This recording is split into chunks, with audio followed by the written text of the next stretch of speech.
Hey folks, it is your Pratte Pack. Today, this video, some headlines, some sports, and then it's on the road to CBS Radio in Greentree to do a little recording with Joe Dentisi. We're going to get you started on that Thanksgiving menu. You see the picture there in the frame? That, of course, my grandmother, Marie Bango, where I spent some of the most incredible Thanksgivings ever. Always enjoyable, definitely, in New Brighton. We're going to talk stuffing recipes this week. So please join Joe and Frank Sunday at 8 o'clock. Also coming up on Sunday, the Coons Market Black and Gold Sunday Show.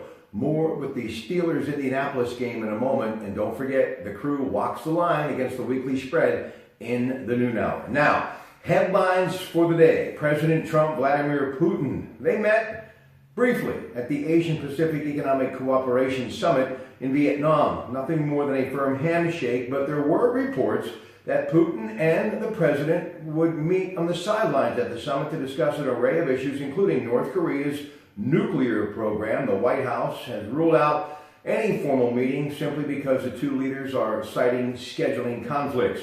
The president's trip to Japan, South Korea, and China has been all about trade fairness and isolating North Korea. White House senior policy advisor Stephen Miller has been interviewed as part of the special counsel Robert Mueller's Russian probe, this according to sources familiar with the investigation. Now, sports. Pitt lost to North Carolina last night at Heinz Field, 93-7 the Fan. The action, 34-31.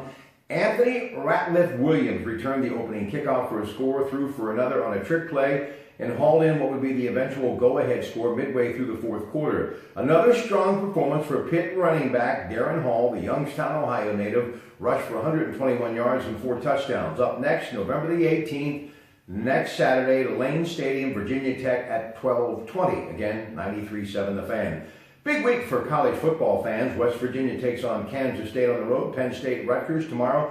Beaver Stadium at 12 o'clock. Ohio State will host Michigan State at noon tomorrow. Notre Dame at Hard Rock Stadium in Miami to take on the Hurricanes at 8. Number 2 Alabama takes on number 16 Mississippi. And maybe one of the more intriguing games where you have to think possible upset, Georgia Bulldogs, number 1 in the land, will have a tough time, you know it, against number 10 Auburn. Great rivalry here. It's 3:30, and you can see that kickoff on CBS locally, KDK TV2. Thursday night football in the National Football League. Seahawks got 2 touchdown passes from Russell Wilson in a 22-16 win over Arizona. Steelers, Indianapolis, Sunday, Lucas Oil Stadium, 1 o'clock. Colts are 3-5. Le'Veon Bell is third in the league in rushing with 760 yards. Antonio Brown is the league's leading receiver with 57 catches for 835 yards. And solid season for Juju Smith-Schuster, the rookie, second on the team with 24 catches. And the Colts, well, they've had a tough time of late, including the loss of Newcastle native defensive back and rookie Malik Hooker, who is out with a knee injury. They do have one of the league's best wide receivers in T.Y. Hilton. Andrew Luck not going to play this season, but Jacoby Brissett is getting better each and every week. Their offensive line is struggling, and the Steelers have a pass rush this year that can get to the quarterback. They're 4th in the league with 26 sacks.